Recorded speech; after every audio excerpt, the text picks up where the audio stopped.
Gumulong na ang pagdinig ng Sandigan Bayan kaugnay sa hiling ng Office of the Ombudsman na precautionary hold departure order laban kina former Senate President Cheese Escudero at umano'y bagman nito na si Maynard Ngu.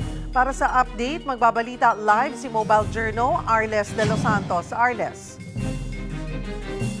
Cheryl, nagpapatuloy nga yung pagdinig ng Sandigan Bayan 6th Division para sa hiling ng Office of the Ombudsman na pigilan na makalabas na bansa si dating Senate President Cheese Escudero ang umano'y negosyanteng bagman nito na si Maynard Ngu. Pero ang pagdinig, Cheryl, ay isinagawa sa closed door dahil sa ilan nilang mga impormasyon na posibleng matalakay sa pagdinig.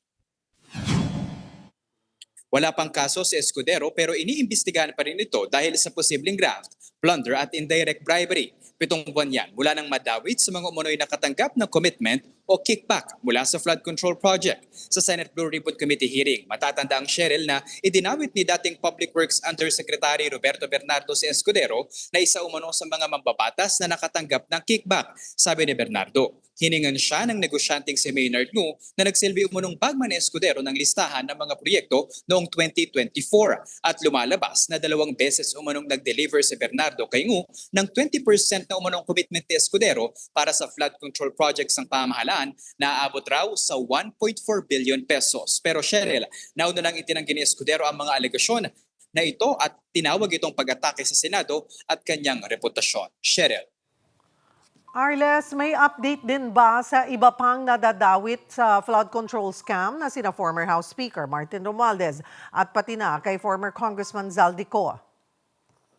Cheryl, sa isang radio program ni Ombudsman Boying Remulla ay kinumpirma nga nito na si dating House Speaker at late 1st District Representative Martin Romualdez ang umunoy nagmamayari ng mga ari-arian na freeze ng Anti-Money Laundering Council o AMLAC nitong nakarang araw kung saan lamang 25 bank accounts at 10 insurance policies na pagmamayari umano ni Romualdez ang na-freeze. Kasama dyan yung 27 na bank accounts at insurance policies ng hindi pa napapangalanan na business associate umano nito.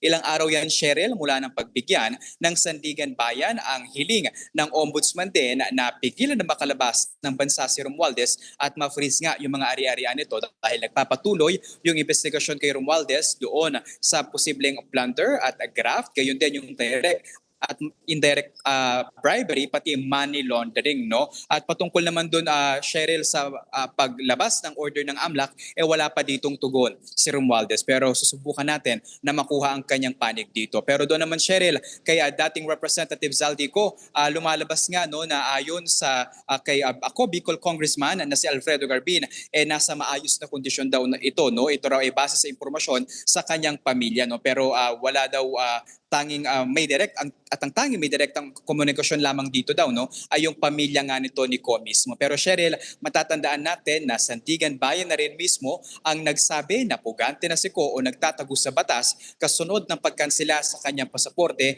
habang ang isa sa kanyang mga kaso kaugnay ng maanumalyang road trike project sa Nauhan Oriental Mindoro ay patuloy pa rin na dinidinig dito sa Sandigan Bayan at nananatiling at large si Ko. Yan muna ang latest dito mula sa Sandigan Bayan. Cheryl.